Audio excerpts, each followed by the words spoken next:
हम जब भी कुछ कहते हैं तो हमारा उद्देश्य किसी को बदनाम करना या किसी के दिल को हर्ट करना नहीं है, लेकिन हम उन्हें ये चीज़ ज़रूर समझाना चाहेंगे कि जो आप दे रहे हैं वही पाएंगे।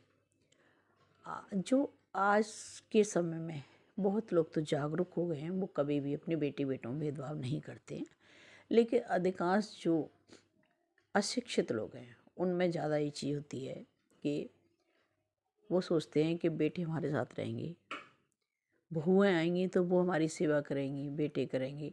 इसीलिए वो स्टार्ट से ही उनके मन में धारणा रहती है और बेटियों के साथ सदैव व्यवहार उनका खराब रहता है। यहाँ तक कि उनकी मूलभूत आवश्यकताओं की पूर्ति भी वो नहीं करते हैं।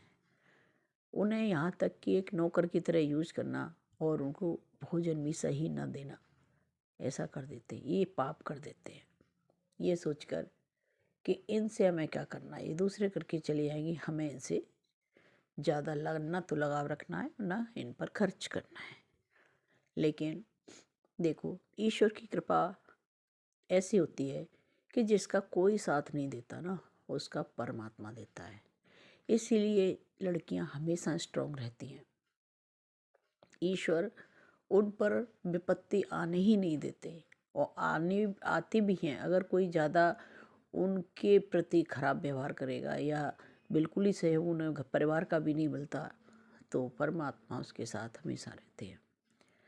ये अटल सत्य है, मैंने खुद अनुभव किया है, स्वयं देखा है अपने आसपास के वातावरण में। तो मैंने वह देखा कि जो स्त्रियां ऐसा व्यवहार अपनी बच्चियों के साथ करती थी, उन्हें वृद्धावस्था में वो सब चीज़ें उपलब्ध नहीं हुई जिनसे उन्होंने अपनी बच्चियों को वंचित रखा, और वृद्धावस्था ऐसी गुजरी जैसे कोई सजा हो। तो अपने ही बच्चों की बुद्धि उस समय फिर जाती है।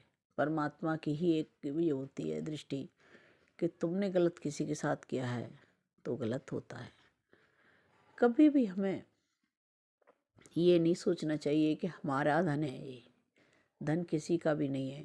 वो यदि आपके पास है तो परमात्मा ये सोचते हैं कि चलो मैंने इसे दिया है, लेकिन ये सब में डिस्ट्रीब्यूट करेगा, सबका भला करेगा। लेकिन हम क्या सोचते हैं कि नहीं, ये हमारा अपना है। अपना कुछ भी किसी का नहीं होता। यदि हम किसी का धन यूज करते हैं तो उसका पाप भी हमें मिल जाता है, और